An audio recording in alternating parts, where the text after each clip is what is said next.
시간이 진짜 빠르게 지난다. 나이를 먹을수록 더 빠르게 느껴진다라는 게 새삼 그렇게 또 경험되는 그러한 시기가 된 것 같습니다. 그러니까 나이에 비례해서 시간이 막 흘러가고 있는 거죠. 그러니까 10대에는 시속 10km로 시간이 흘렀다면 저는 이제 55km로, 우리 정영원 성도님은 이제 60km 이렇게 해서 지금 막 달리고 있는 상황이지, 그렇죠? 원래 나이를 먹을수록 천천히 운전해야 되는데 갈수록 더 빨라져서 걱정입니다. 오늘은 이제 예레미야가 3장이에요. 예레미야가도 이제 절반을 통과하고 있습니다.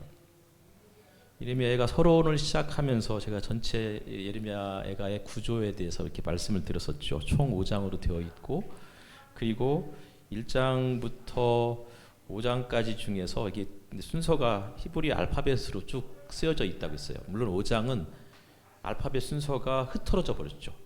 그래서 그 일부러 흐트러 놓았다고 저는 그렇게 생각을 하는데, 그것은 이제 이 글을 쓴 시인이 나름 알파벳 순서대로 쭉 자신의 생각들을, 자신의 심경들을 표현하다가 5장에 가서는 모든 것들이 다 뒤죽박죽 되어버리는 이런 상황들을 5장에서 그렇게 표현하고 싶었던 것은 아니었을까, 이렇게 저는 해석을 했습니다.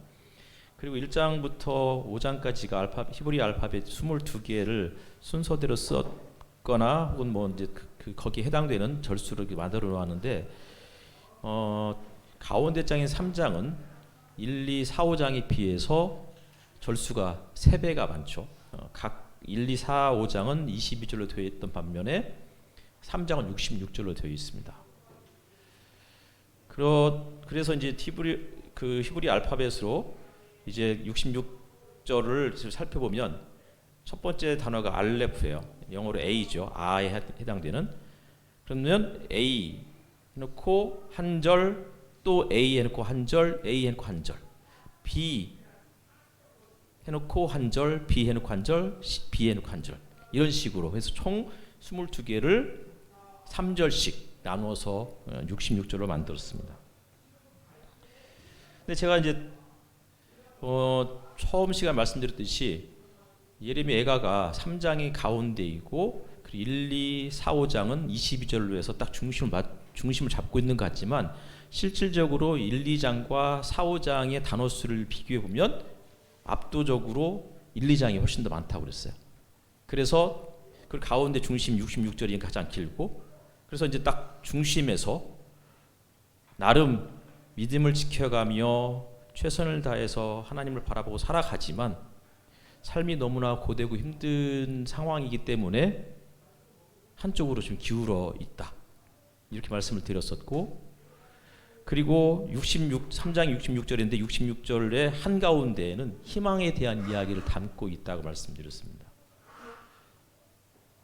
그리고 그 희망이 어쩌면 이 시인이 하고 싶었던 이야기이고, 그러면 나머지는 그러면은 이 시인이 하고 싶은 이야기가 아니었느냐? 그것은 아니죠.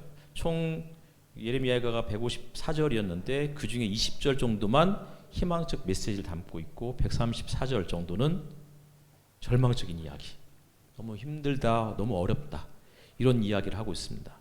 따라서 예레미야가 하고 싶은 이야기는 134절의 고난의 이야기, 20여 절의 희망의 이야기, 이것이 그가 지금 하고 싶은 이야기이고 그가 지금 현재 경험하고 있는 현실이다라고 이해를 할 수 있을 것 같습니다. 근데 이제 3장을 또 살펴보면 66절이면 적어도 1, 2장에 비해서 3배 정도 길어야 되잖아요. 그런데 66절을 쭉 히브리어 단어를 헤아려 보니까 정확하게는 세진 않았지만 대략 한 380개 단어로 되어 있어요. 66절이. 근데 1장은 혹은 2장은 대략 260개, 250개 정도로 되어 있어요. 그러니까 무슨 얘기죠? 1, 2장에 비해서 3장이 절수는 3배가 많지만 단어 수로 비하면 약 한 100여 개 정도만 더 많다. 그러면 각 절마다 단어 수가 훨씬 더 적다는 거예요. 그러니까 1, 2장은 한 개 절에 보통 단어 수가 히브리어로 한 12개 정도가 들어있어요. 근데 3장은 각 절에 6개 정도 들어있습니다. 왜 잘게 쪼개고 있을까요? 1, 2장은 12개, 13개씩 단어를 넣고 한 절씩 끊었는데, 그러니까 각 알파벳마다 12개, 13개 단어를 넣었는데 왜 3장에 가서는 각 알파벳마다 6개 내지 7개의 단어만 넣었을까요? 저자가 달라서 그런 건 아닌 것 같고요. 생각지 못했던 하여튼 저자가 다를 수도 있겠지만 그렇게 저는 생각을 하지 않고, 왜 그럴까요? 왜 갑자기 한 절이 12개, 13개의 단어가 3장에 가면은 6개, 7개의 단어로 확 줄었을까요? 우리 한병 교님 피곤해서 여러분 표정이 되게 피곤해 보여요. 왜 그럴까요? 규영님 혹시 뭐 그냥 드는 생각은 예. 문장이 짧아진 정도면 읽기가 힘들어서 줄여놓지 않습니까? 그 내용을 너무 길면 읽기가 힘드니까 그런 거. 아, 제가 생각했던 거하고 좀 비슷한 부분이 있어요. 혹시 또 다른 분 중에 누가 해볼까요? 우리 김선호 자매님.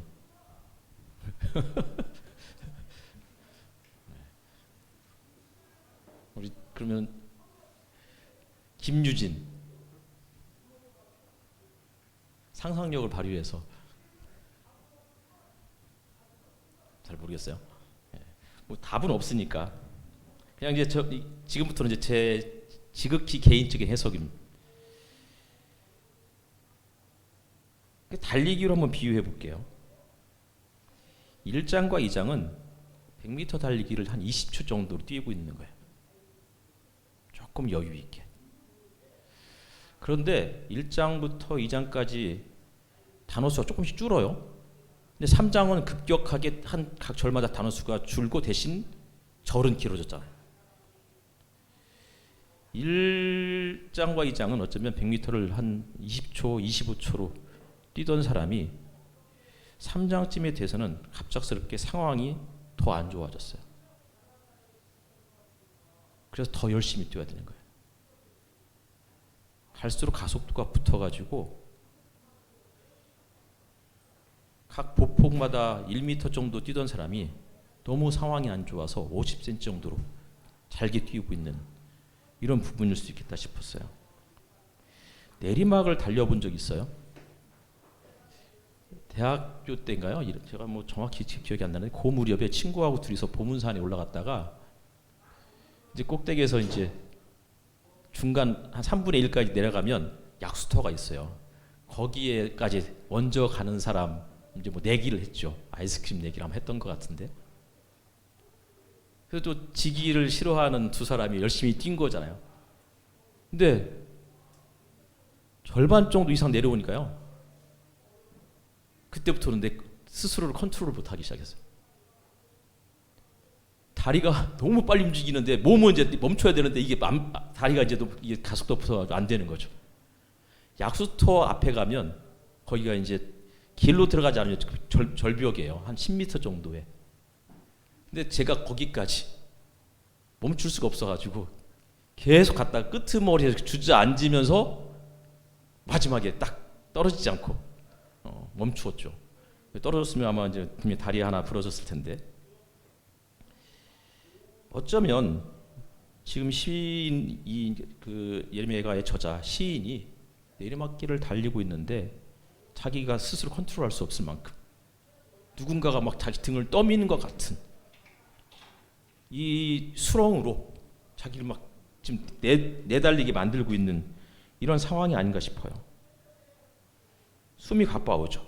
처음에는 그냥 1초에 심박수가 쿵쾅쿵쾅 뛰었던 사람이 2장과 3장에 딱 접어들었을 때부터는 이제 너무 많이 뛰기 때문에 심장이 쿵쾅쿵쾅 뛰기 시작하는 거예요.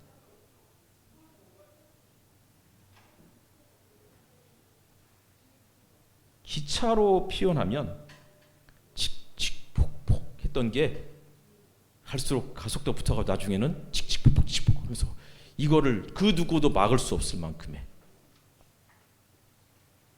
이런 상황인 거죠. 음악으로 표현하면 처음에는 아다지오가 뭐죠? 느리게 뭐 이런 표현이 그쵸? 맞나요? 그랬다가 조금씩 빨라져요. 알레그레토. 그랬다 나중에 가장 빠르게 비바체. 절정에 다다르고 있는 거죠. 한 절 한 절 읽을 때마다 처음에는 숨이 길었어요. 아 슬프다 이렇게 되었던 1, 2장이 3장에 오면 하나님이 나에게 몽둥이를 드셨다. 하나님이 나를 어두컴컴한 곳으로 인도하셨고 나를 가둬버리셨다. 이런 식으로 잘게 쪼개지고 있는 거예요. 3장을 살펴보면 1절부터 6절까지가 하나님께서 친히 몽둥이를 들고 시인을 혹은 자기의 백성을 내리치는 내용을 묘사하고 있어요. 나는 하나님의 진노의 몽둥이에 얻어맞고 고난당하는 자다. 몽둥이가 뭐예요? 보통 목자들은 두 개의 나무 막대기를 들고 다니죠. 하나는 지팡이, 또 다른 손에는 몽둥이. 지팡이는 길을 걸어갈 때 자기를 지탱하기 위한 도구였어요. 반면에 몽둥이는 뭐죠? 맹수가 양들을 공격해 올 때 그 양들을 보호하기 위해서, 맹수들을 공격하기 위해서 대략 한 1m 정도, 지금 야구 방망이 이 정도 크기, 길이로 되어 있는 도구예요. 이 몽둥이의 끝에는 금속을 박아놓거나 돌을 묶어놨어요. 그래서 짐승이 오면 그걸 한 방에 내리쳐서 물리칠 수 있을 만큼. 다시 말하면 몽둥이는 지팡이하고 다른 거예요. 몽둥이는 무기예요. 이 무기를 자기 양떼를 공격해 들어오는 사자나 이리떼를 향해서 휘두르는 것이 아니고, 이 몽둥이를 자기 백성을 공격해 들어오는 바벨론을 향해서 내리치는 것이 아니고 하나님께서 그 몽둥이로 자기 백성을 내리치고 있다라고 1절에서 이야기하고 있는 것이죠. 하나님은 선한 목자라고 우리가 그렇게 늘 믿고 고백하고 있어요. 우리가 아까 불렀던 목마른 사슴, 이런 노래도 우리를 하나님께서 쉴만한 물가로 인도하실 거라는 기대감을 가지고 부르는 노래잖아요. 그런 믿음을 가지고. 선한 목자, 여호와는 나의 목자시니, 이렇게 고백했는데 그 목자가 우리를 향해서 지금 몽둥이를 내려치는 거죠. 선한 목자께서 푸른 초장으로 이끄셔야 되는데 2절을 보니까 빛도 없는 캄캄한 곳으로 인도하셨대요. 푸른 초장 쉴만한 물가로 인도하셔야 할 하나님께서 빛도 들어오지 않는 캄캄한 곳으로 인도하셔서 헤매게 하시고,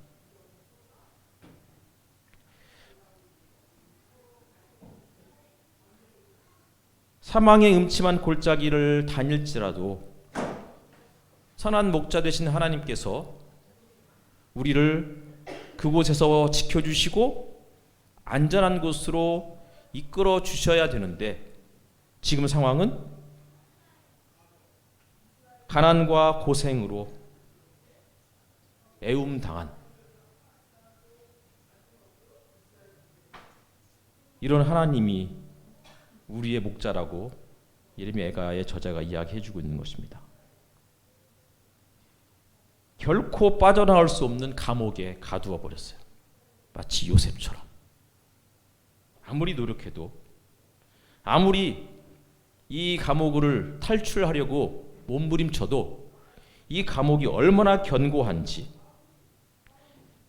내가 도망갈 수 없도록 담을 쌓아 가두시고 무거운 족쇄를 채우시고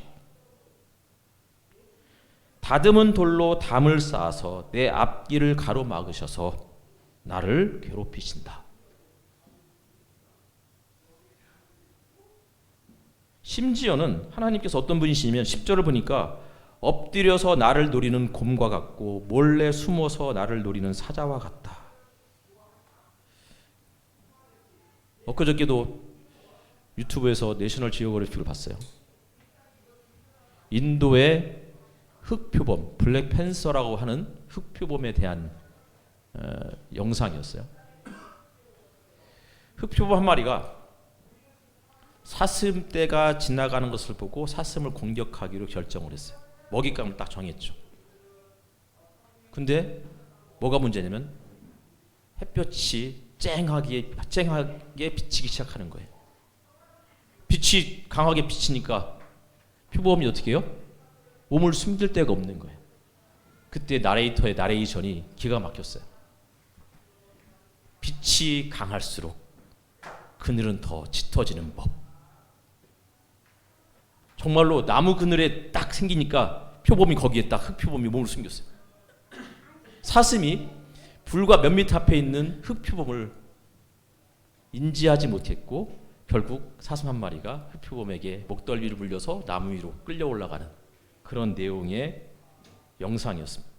하나님이 마치 사슴을 노리고 그늘에 숨어있는 흑표범처럼 자기 백성을 노리고 있다가 딱 기회를 포착해서 목덜미를 물고 나무 위에 올라가서 식사를 하는 이런 모습이라고 예레미야의 저자가 이야기해주고 있는 것입니다. 8절을 보니까 살려달라고 소리를 높여 부르짖어도 내 기도를 듣지 않으시며 9절은 다듬은 돌로 담을 쌓아서 내 앞길을 가로막아 길을 가는 나를 괴롭히신다.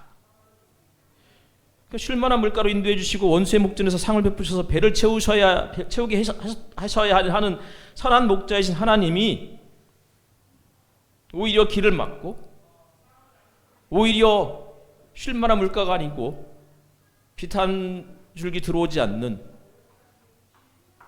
그런 곳에 나를 가두어 두시고 배불리 먹이시는 것이 아니고 무엇으로 배를 채우느냐면 쓸개즙으로 쓴 쑥으로 내 배를 채우게 하셨다.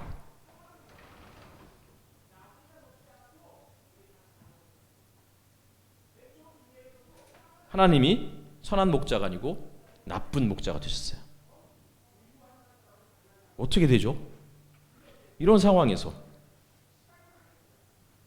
17절을 보면 내게서 평안을 빼앗으시니 나는 행복을 잊고 말았다. 평안이 히브리어로 샬롬이잖아요. 하나님은 샬롬의 하나님이다라고 우리는 처음부터 그렇게 배워왔어요. 그런데 그 하나님이 우리에게 샬롬을 빼앗아 버렸어요. 샬롬을 빼앗으니까 무슨 일이 벌어졌어요? 행복을 잊고 말았대요. 행복에 해당하는 히브리어가 토브인데 이게 언제 쓰이는 거냐면 하나님께서 세상을 창조하셨을 때 세상을 창조하시고 보시기에 좋았다. 토브. 뭐하고 보시기에 좋았다. 토브. 여섯째 날에는 인간을 만드시고 심히 좋았다. 토브라는 말을 썼어요. 그런데 모든 것들을 만드시고 더군다나 마지막 날 인간을 만드시고서 너무 좋아서 심히 좋았다고 하셨던 그분이 자기가 구원해 주시고 자신의 손으로 손수 빚으신 그 인간들 자기의 백성들에게 샬롬을 빼앗고 토부를 빼앗아 버리신 거죠.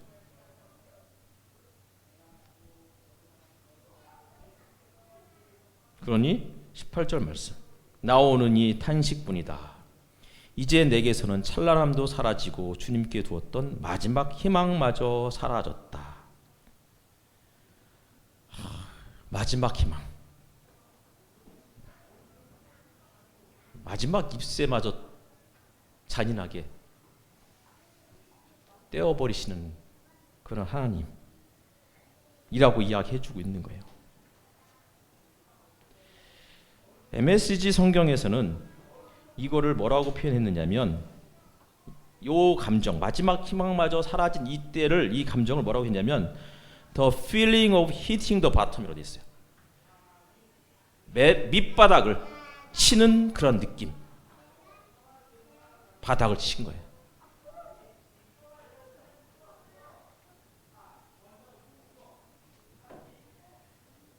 MSG를 번역기로 돌려봤어요. 그랬더니 저는 그 어려움, 완전한 상실감, 죄의 맛, 삼킨 독을 절대 잊지 못할 거예요. 바닥을 쳤을 때의 느낌까지 모두 기억합니다.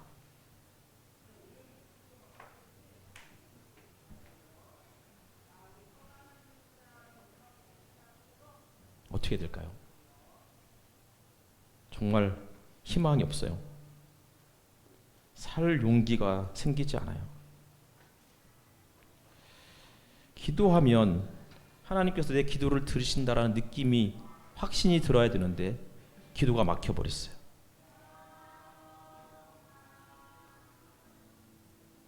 고통이 왜 이렇게 긴지 모르겠습니다. 언제쯤 이 고통이 끝날까?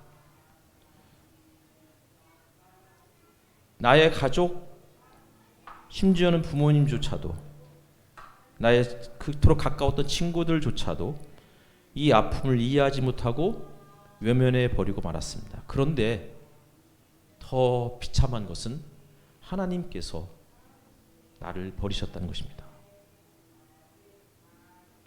하나님, 왜 나를 버리십니까? 어찌하여 나를 버리시나이까? 이렇게 기도하는 것은 하나님을 모독하는 걸까요?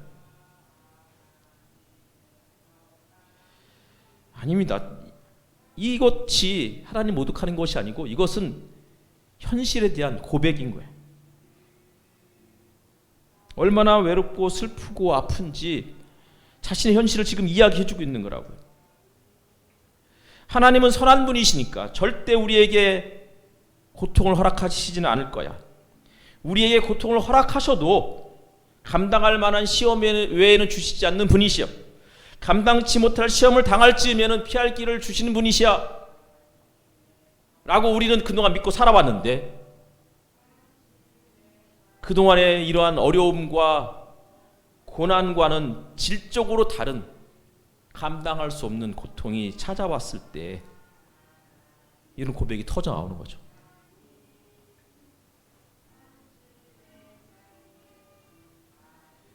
이전의 시험과는 달라요. 피할 길이 보이지 않습니다. 감당할 수 있는 자신도 감당할 수 있는 능력도 없고 희망도 사라져버렸습니다. 마지막 희망마저 사라졌다 라고 시편 예레미야의 시인이 고백하는데 이거를 어떤 영어 성경에서는 expired 되었다 그랬어요. 여권에 보면 딱 나오잖아요. 그렇죠? EXP 만료. 내 인내 my endurance has expired. 내 인내가 끝나버렸다. 만기가 되었다.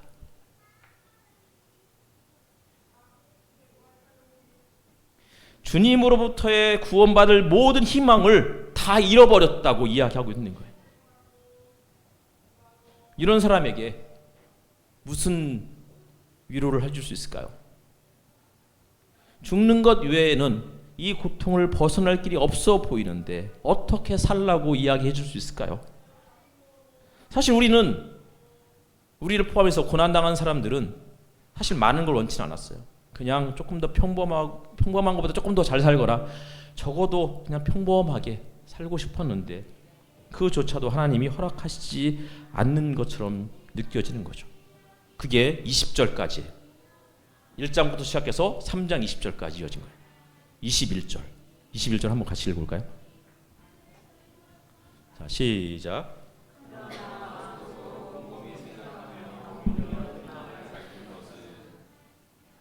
그러나 마음속으로 곰곰이 생각하며. 현실은 뭐예요? 너무 힘들어서 그냥 하염없는 눈물만 쏟아져 나오고 비명과 이게 기도인지 절규인지 구분이 안 될 정도로 탄식이 쏟아져 나오는 상황이에요.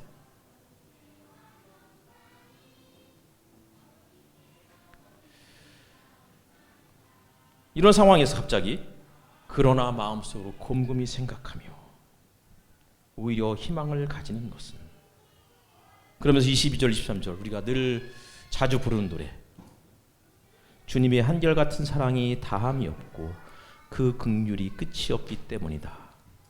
주님의 사랑과 긍휼이 아침마다 새롭고 주님의 신실이 큽니다. 찬송가에도 그런 노래가 있죠, 그렇죠? 오 신실하신 주. 이렇게 고백하고 있는 거예요. 어떻게 이런 일이 가능하죠? 어떻게 이거를 할 수 있죠? 지금 아무런 희망이 보이지 않는데 바로 앞에서 마지막 희망마저 사라졌다고 이렇게 이야기하고 있는데, 고통이 너무 커서 저절로 터져나오는 탄식이었고 비명이었고 절규였는데 갑자기 21절부터 희망의 언어로 바뀌고 있는 거예요.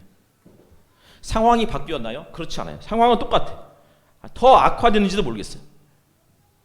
여전히 고통 중에 있고 언제 그 고통이 끝날지 알 수 없어요.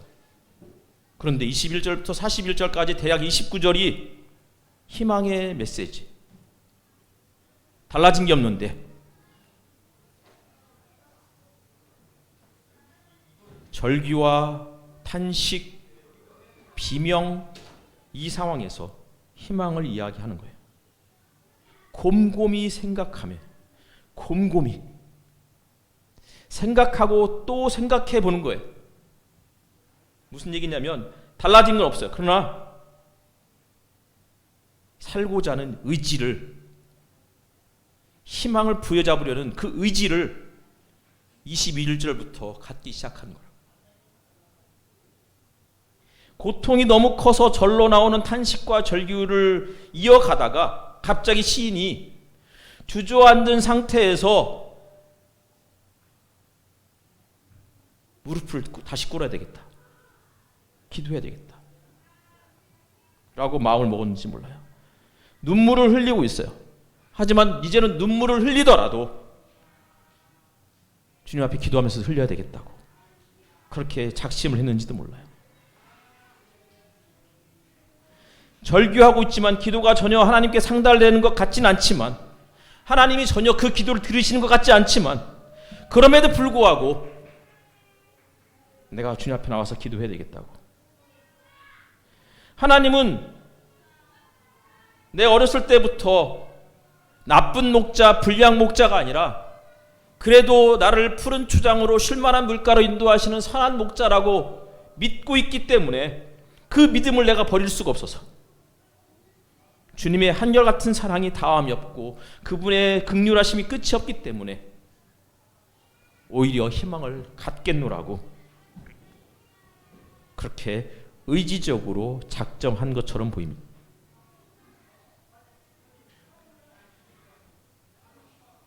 (21절을) 어떤 영어 성경에는 이렇게 번역했어요. 내 마음에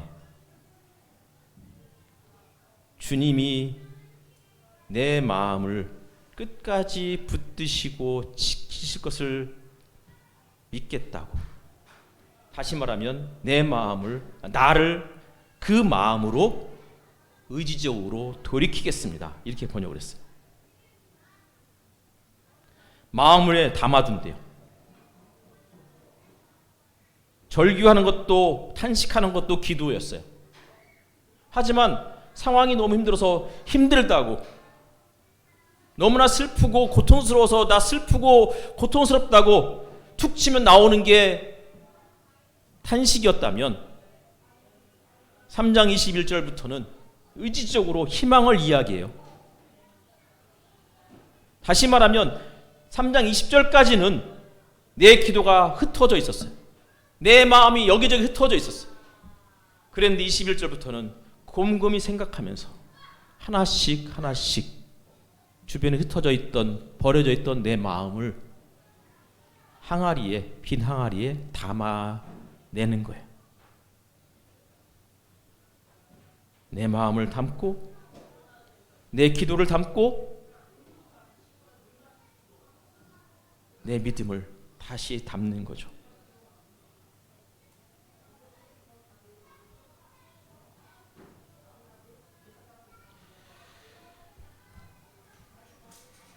청년들하고 그런 얘기를 했어요. 이제 예레미야가 3장을 이야기하면서 가장 절망스러울 때가 분명히 찾아온다. 아직은 젊어서 어쩌면 젊어도 지금이 제일 힘들다고 생각할지도 모르겠지만, 그러나 나중에 나이 더 먹으면 더 힘든 일이 찾아올 수 있다. 그때 희망이 없어 보이고 이제 끝장이라고 생각할 때 이 말씀을 기억했으면 좋겠다. 마지막 희망마저 사라졌다고 생각하는 그 순간 곰곰이 생각하며 희망을 다시 한번 가져볼 수 있는 그런 기회가 꼭 있었으면 좋겠다. 이야기를 하면서 제 이야기를 잠깐 했었습니다. 여러 번 울고 먹었던 이야기. 그때가 보니까 제가 하이미 때 나이더라고요. 9살 혹은 10살, 9살에서 10살 넘어가는 그 추운 겨울, 그때는 참 눈도 많이 내렸어요.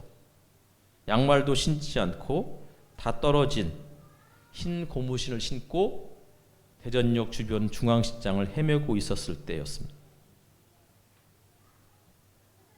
어떻게 살았는지 모르겠어요.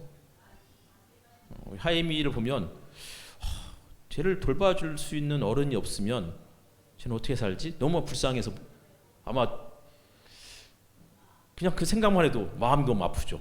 만약에 그렇게 됐다고 하면. 근데 제 나이, 제 여동생의 나이가 저 여동생은 저보다 더 어렸으니까 그때 희망이 없구나. 여기서 열어 죽겠구나. 3일에 한 끼씩 간간히 라면을 얻어먹는 그 정도의 상황. 그러면서 발은 동상으로 다 얼어 터졌고 중앙시장의 곳곳을 이렇게 헤매다가 갑자기 누군가가 저를 탁 저희 앞에 서더니만 밥 먹으러 가자고. 그리고는 저를 선지국밥 식당으로 데리고 왔어요. 세상에서 이렇게 맛있는 국밥이 있구나. 처음 맛본 그 선지국밥. 그때가 9살, 10살 무렵이었는데 나이가 한참 먹을 때까지 중앙시장에 있는 선지국밥집을 가지 못했어요. 그때 어느 날 용기를 내서 한번 가봐야 되겠다. 그 국밥집이 지금도 있을까? 하고 찾아갔는데 못 찾겠더라고요. 그때는 선지국밥집이 워낙 많았는데 지금은 한 대여섯 개로 이제 줄어들었어요. 근데 거기에 65년 전통 이렇게 써 있더라고요. 그래서 혹시 여기 아닐까 싶어서 거기 가서 선지국밥을 혼자 먹으면서 그런 생각이 들었어요. 어떻게 버텼을까? 어떻게 살았을까? 근데 그때도 지금 생각해 보니까 그때도 상황이 너무 어려워서 교회를 다니지 못했지만 하나님이 여전히 나를 지켜주시고 계셔. 하나님이 선한 목자이시기 때문에 그분이 반드시 나를 쉴만한 길가로 인도해 주실 거야. 이러한 믿음을 가지고 있었고 그 믿음이 벼랑 끝에서 뛰어내리지 않게 하는 어쩌면 그런 힘이 되었는지도 모르겠습니다. 시편 73편 말씀을 보면 하나님 주님께서는 온종일 나를 괴롭히셨으며 아침마다 나를 벌하셨습니다. 나도 그들처럼 살아야지 하고 말했다면 나는 주님의 자녀들을 배신하는 일을 하였을 것입니다.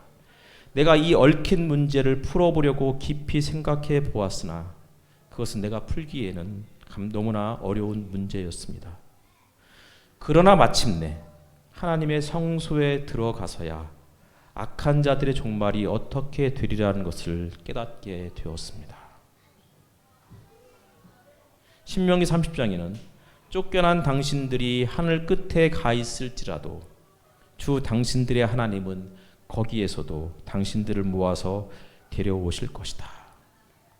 다니엘서 3장, 다니엘의 세 친구가 그리 아니하실지라도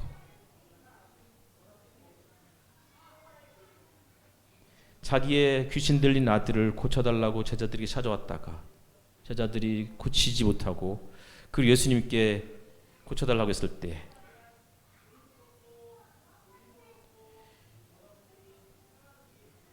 믿음 없는 나를 도와주소서 라고 외쳤던 그 아버지의 마음. 하박국 말씀에 진노 중이라도 긍휼을 잊지 마옵소서. 이것이 예레미야의 이 시인이 처한 상황이고, 이것이 우리가 가지고 있는 상황이면서 이 안에서 우리가 주님 앞에 드릴 기도입니다. 154절 그 중에 130절이 절망적인 이야기입니다. 그리고 한복판에 20여 절이 희망에 대한 이야기를 담고 있습니다. 뭐가 현실인가요? 130여 절이 현실입니다. 인생의 3분의 2가 아니고 어쩌면 4분의 3이 힘들고 어려운 일이 이어지는 것일지도 모르겠습니다. 하지만 그 상황 속에서도 아주 짧게라도 20절이라도 우리가 희망을 이야기할 수 있다면, 우리가 희망을 노래할 수 있다면, 깨어진 틈에서라도 그 빛이 스며들어오기만 한다면 우리는 살아갈 수 있습니다. 하나님께서 깨어진 틈으로 빛을 비춰주시고 그 하나님께서 절망의 한복판에서 마지막 희망마저 사라진 곳에서 다시 희망을 갖고 그분을 노래하며 주님은 내가 가진 모든 것, 주님은 나의 희망이라고 말하게 하실 수 있는 그런 분임을 우리가 믿고 함께 힘을 내었으면 좋겠습니다.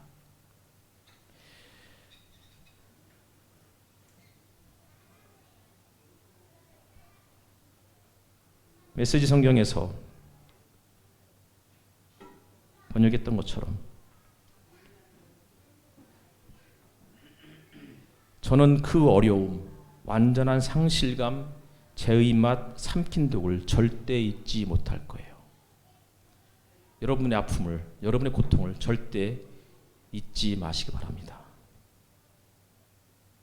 바닥을 쳤을 때 그 느낌까지 모두 낱낱이 기억하시기 바랍니다. 그러나 한 가지 더 기억해야 할 것이 있습니다. 그것은 바로 희망을 붙잡고 있다는 사실입니다. 기도하겠습니다.